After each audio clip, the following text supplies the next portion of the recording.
Bonjour tout le monde, c'est le DM à cravate. Donc aujourd'hui, on parle d'un système de jeu que j'aime particulièrement, le système de Fate. Donc, ce ne sera pas qu'une seule vidéo. En fait, je prévois faire 3 vidéos qui vont parler de ce système-là. La première va vous expliquer comment faire un personnage. La deuxième va vous expliquer comment jouer vraiment dans le jeu. Et la troisième servira à vous démontrer comment être un maître de jeu avec un système aussi particulier que le système de Fate. Donc Fate, c'est quoi? C'est premièrement un système de jeu open source. Donc c'est un système de jeu qui vous coûte rien si vous désirez.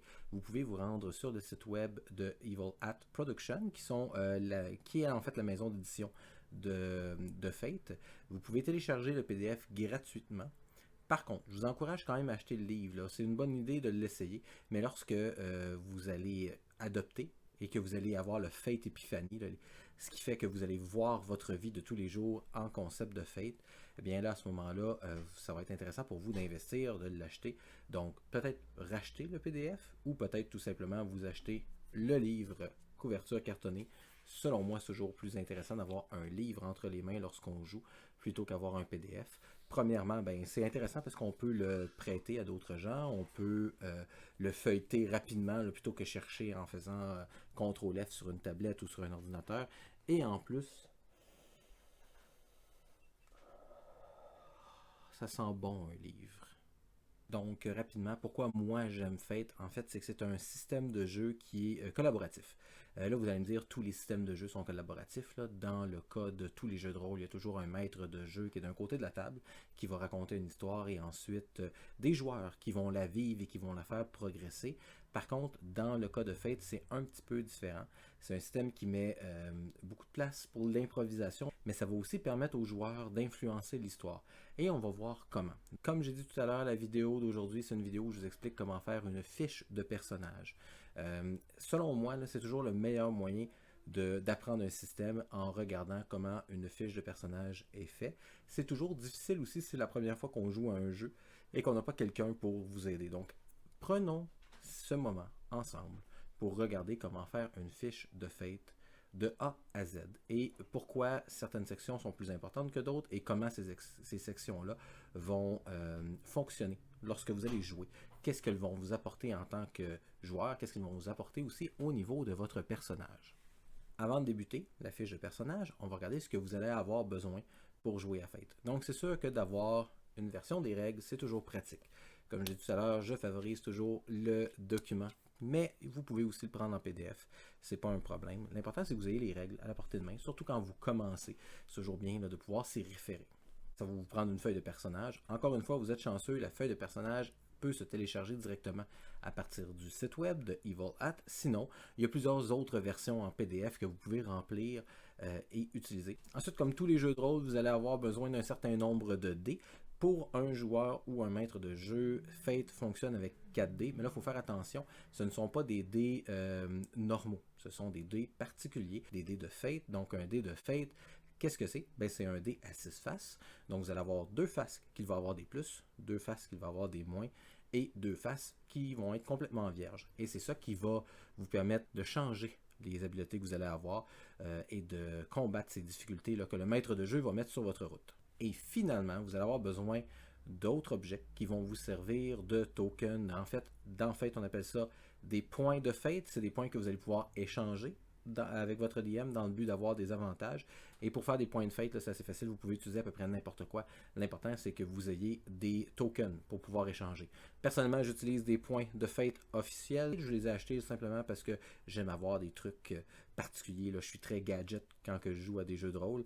Vous pouvez aussi prendre n'importe quoi, finalement, des pièces de monnaie, des jetons de poker. Vous pouvez prendre des Smarties. Par contre, ça risque d'être dangereux. Vous risquez d'en perdre lorsque la soirée va avoir un peu avancé et que vous allez commencer à avoir faim. Et c'est tout. C'est sûr que, comme tous les jeux de rôle, vous pouvez l'agrémenter d'autres choses, que ce soit des miniatures, des terrains, des maquettes. Mais ça, c'est à votre choix. Ce n'est pas obligatoire. Le nécessaire, c'est ce que je vous ai nommé plus tôt. Donc, les règles, papier, crayon bien sûr, dés de Fate et des points de Fate. Et voilà, là vous êtes prêt à faire votre premier personnage. Il y a un concept inhérent à Fate, c'est que si vous prenez un personnage, que vous jouez un personnage, c'est qu'il a une raison de faire partie de l'histoire. Donc cette personne-là est un peu plus grande que nature, que le commun des mortels. Vous n'êtes pas le simple kidam. Vous êtes quelqu'un avec des capacités extraordinaires qui vont lui permettre de vivre une histoire extraordinaire. Et là, je vous vois, oui, mais mettons que je voudrais jouer quelqu'un un peu plus facile d'approche, là, un bon vieux plombier dans une apocalypse de zombies. Ben, vous pouvez aussi le faire, c'est pas un problème. L'avantage de Fate, c'est que c'est un système qui est générique, c'est un genre de coffre à outils que vous allez pouvoir utiliser pour faire toutes sortes d'aventures, peu importe dans quel setting. Par contre, la raison pour laquelle on raconte une histoire, la raison pour laquelle on fait une histoire autour de vos personnages, c'est parce que vous êtes quelqu'un d'important.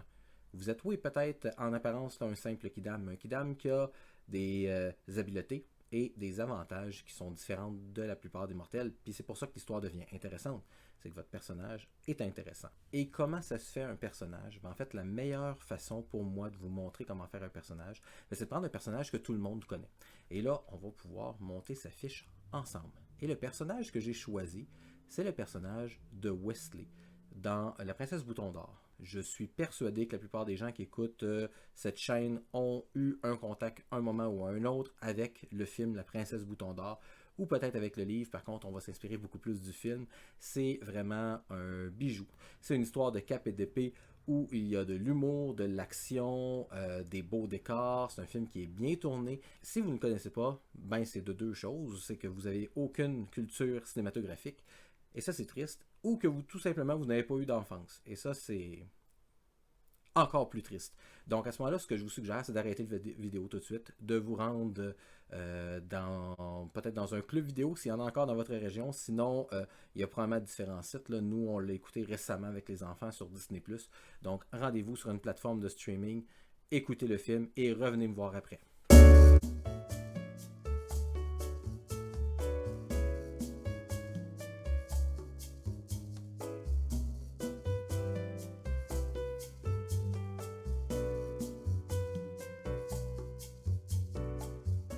Maintenant, vous avez écouté le film, vous êtes un peu conscient du type de personnage que je veux faire avec le jeu. Ça va être le personnage masculin principal du film, c'est-à-dire Wesley. Donc, ce qu'il faut se rappeler de Wesley, c'est quoi? C'est que c'est un garçon d'écurie qui a quitté son amoureuse dans le but de gagner des sous, de partir à l'aventure pour revenir et la marier. Son bateau a coulé. Il a été repris, lui a été sauvé par le terrible pirate Roberts. Le terrible pirate Roberts, un jour, lui a dit, ben écoute, tu vas devenir le nouveau terrible pirate Roberts. Je vais t'entraîner pour que tu le deviennes.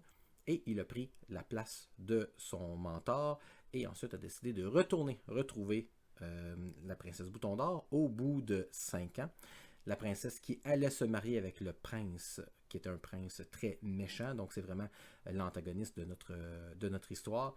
Et grâce à tous ses habiletés, mais aussi une bande de compagnons, réussit à sauver la mise et retrouver la princesse Bouton d'Or, son amoureuse. Si vous voulez bien, on va faire le personnage, en fait, au point où il nous laisse dans l'histoire, comme si on faisait un Princesse Bouton d'Or 2, où Wesley Bouton d'Or et Inigo Montoya, physique, vivent d'autres nouvelles aventures.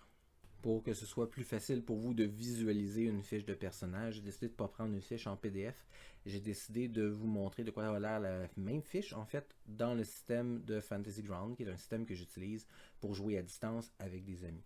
Donc voilà, vous pouvez voir à l'écran une fiche de personnage de Fate. Donc cette fiche n'est pas remplie, on va la remplir ensemble. La première chose, c'est assez simple, j'en ai parlé, on joue le personnage de Wesley dans Princesse Bouton d'Or, donc on va mettre tout simplement Wesley au niveau du nom. Et là, ce qu'il faut savoir dans Fate, c'est qu'il y a un concept super bien fait et super pratique qu'on appelle des aspects. Rapidement, qu'est-ce que c'est un aspect? C'est quelques mots ou une phrase qui permet de décrire quelque chose et que vous allez pouvoir invoquer dans le but d'avoir un bonus. Dans le cas de notre personnage, il y a 5 aspects. Donc, le premier aspect, c'est le concept, le deuxième, c'est le trouble, et ensuite, il y a 3 autres aspects. Les autres aspects vont dépendre d'un paquet de facteurs. Dans notre cas, je vais laisser solide. Donc, Wesley, c'est qui? On l'a dit tout à l'heure dans sa description, c'est un garçon d'écurie qui est devenu le terrible pirate Roberts. Donc, c'est ce qu'on va écrire. Et là, peut-être que ça ne fait pas sens. Tout à l'heure, je vais vous expliquer à quoi ça sert, et on va rentrer plus en détail dans le vidéo 2 sur Fate. Le deuxième aspect, c'est un trouble. Un trouble, c'est quoi? C'est quelque chose que le maître de jeu va pouvoir invoquer contre vous pour vous forcer à faire une action. Mais là, il faut faire attention. Vous n'êtes pas obligé de l'accepter. Lorsque le maître de jeu va vous forcer à faire quelque chose, en fait, si vous l'acceptez, vous allez recevoir un bonus. Si vous le refusez, à ce moment-là, vous allez devoir donner quelque chose au maître de jeu. Dans le cas de Wesley, son trouble, c'est très simple, c'est le grand amour. Dans le film, on voit qu'il est prêt à tout pour retrouver son grand amour. Donc, c'est ce qu'on va mettre là. À ce moment-là, le maître de jeu va pouvoir l'invoquer contre moi pour me forcer à faire quelque chose. Et là, ça va être à moi d'accepter ou refuser.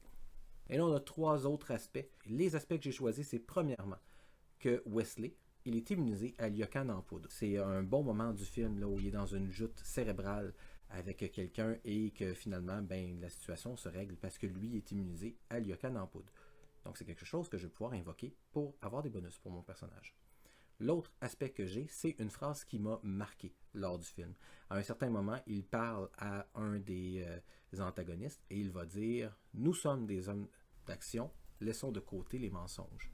Donc ça donne comme un caractère particulier à mon personnage. Ça montre que c'est un personnage qui est quand même honnête, mais c'est aussi un personnage qui est axé sur l'action où les gestes vont être plus importants que les paroles. Et notre troisième aspect, notre dernier aspect, c'est un aspect qui est aussi très important. Lors d'une conversation avec la princesse Bouton d'Or, il mentionne qu'il a été entraîné par le pirate Roberts et par ses troupes à l'escrime, la lutte et le reste. Donc, le reste est assez vague. Par contre, on sait que s'il a été entraîné à l'escrime et à la lutte, c'est probablement quelque chose dans lequel il est bon. Donc, ce sont nos 5 aspects qui créent notre personnage. Bon, c'est pas tout, il reste d'autres choses à créer sur la fiche, mais c'est quand même une partie importante. Pourquoi? Comme je l'ai dit tout à l'heure, c'est quelque chose que vous allez pouvoir invoquer. Donc, qu'est-ce que ça fait concrètement au niveau mécanique dans le jeu? Le fait d'invoquer un aspect, ça peut faire 3 choses. Premièrement, c'est que ça peut vous donner un bonus de plus 2 sur une habileté. Donc là, on n'a pas vu les habiletés, on va les voir un peu plus tard. Mais si vous faites quelque chose, vous devez utiliser d'une habileté et en invoquant un aspect qui est en lien avec la situation, vous allez pouvoir avoir un plus 2. Ensuite, vous allez pouvoir invoquer cet aspect-là pour avoir le droit de rerouler les dés. Et la dernière chose qu'un aspect peut faire, c'est qu'il peut vous permettre à vous, en tant que joueur, d'ajouter un élément au scénario. Ça me donne un certain pouvoir en tant que joueur et ça donne un petit peu d'insécurité au maître de jeu. Donc pour le maître de jeu, c'est important d'être à l'aise avec l'improvisation pour pouvoir amener l'histoire à un prochain niveau avec ces invocations-là que le joueur peut faire. Donc tous ces aspects-là que j'ai invoqués vont me coûter un point de fate. Il faut aussi se rappeler, c'est que vous pouvez invoquer l'aspect à tout moment, c'est-à-dire avant votre jet, et après votre jet, c'est aussi possible, dans le but d'éviter de mourir, d'être terrassé par l'adversaire. Et des points de fate, on en a une quantité limitée. Dans la plupart des parties, vous allez commencer avec 3 points de fate. Et une autre partie importante de notre feuille de personnage, ce seront les habiletés. C'est ce qui va nous permettre de faire des choses pendant la partie. Contre, comment on les fait? Là, on va pouvoir les faire avec des habiletés, ce qu'on appelle des skills. Il y en a un certain nombre. Donc, la liste des habiletés sont les suivantes. Athlétique, qui sert finalement à faire tout ce qui est en lien avec l'athlétisme, sauter par-dessus un mur, des choses comme ça. Ensuite, Burglary, qui représente les petits larcins. Contact, qui représente votre cercle social et vos contacts. Craft, qui représente votre capacité à faire quelque chose. Là, il faut faire attention. Le craft est toujours en lien avec un aspect que vous allez avoir. Donc, si vous êtes un médecin, vous ne pouvez pas utiliser craft dans le but de faire une fusée. Ça ne serait pas logique. Par contre, vous pouvez l'utiliser pour faire tout ce qui est en lien avec la médecine. Deceive, qui est le mensonge, la dissimulation. Drive, qui est la capacité à conduire un véhicule. Et là, vous pouvez le modifier si vous décidez que vous vivez dans un monde où les véhicules n'existent pas, que vous devez utiliser un cheval, un âne, un éléphant. Empathie, la capacité à comprendre les émotions vécues par d'autres, donc que ce soit le body language, le mensonge, des choses comme ça. Fight, le bon vieux combat là. Investigate, donc la capacité à raisonner lorsqu'on se retrouve devant plusieurs indices. Lore, qui est votre capacité académique. Notice, c'est vos sens en fait, que ce soit votre vue, votre odorat, votre toucher, ce qui vous permet de détecter des choses qui se passent maintenant. Physique, la bonne vieille constitution, votre santé, votre force physique. Provoke, la capacité à détourner l'attention vers soi, mais aussi à insulter. Rapport, tous les liens sociaux que vous voulez entreprendre avec quelqu'un, que ce soit la séduction, que ce soit l'interrogation, créer un climat de confiance, c'est avec rapport que vous allez pouvoir le faire. Ressources, c'est à la fois votre argent ou à la fois les ressources matérielles que vous possédez. Shoot, la capacité à lancer des projectiles ou à utiliser une arme qui lance des projectiles. Stealth, votre habileté à vous dissimuler dans l'ombre. Et Will, qu'on pourrait appeler le mental, c'est votre capacité à contrôler vos émotions. Et là, ça peut peut-être vous paraître un peu abstrait, mais je vous garantis dans le prochain vidéo, lorsqu'on va expliquer comment ça fonctionne dans le jeu, vous allez voir, tout ça va faire sens. Et lorsque vous commencez votre personnage, bien, vous avez un certain nombre de points que vous allez pouvoir distribuer dans ces habiletés-là. La façon que le système de Fate fonctionne, c'est qu'il y a une pyramide qui fait que c'est normal que vous soyez bon dans un certain nombre d'habiletés, mais que vous ne soyez pas le spécialiste dans toutes les sortes d'habiletés non plus. Donc, la pyramide est ainsi. Vous allez avoir une habileté qui va être à 4, 2 habiletés qui vont être à 3, 3 habiletés qui vont être à 2 et 4 habiletés qui vont être à 1. Et pour le reste des habiletés, parce que si vous calculez, ça ne couvre pas tous les habiletés, donc pour le reste, ils vont être à 0. C'est-à-dire que vous allez pouvoir les utiliser quand même, par contre, vous n'aurez pas de points dedans. L'autre chose qui nous reste à ajouter sur votre fiche de personnage, c'est ce qu'on va appeler des stunts.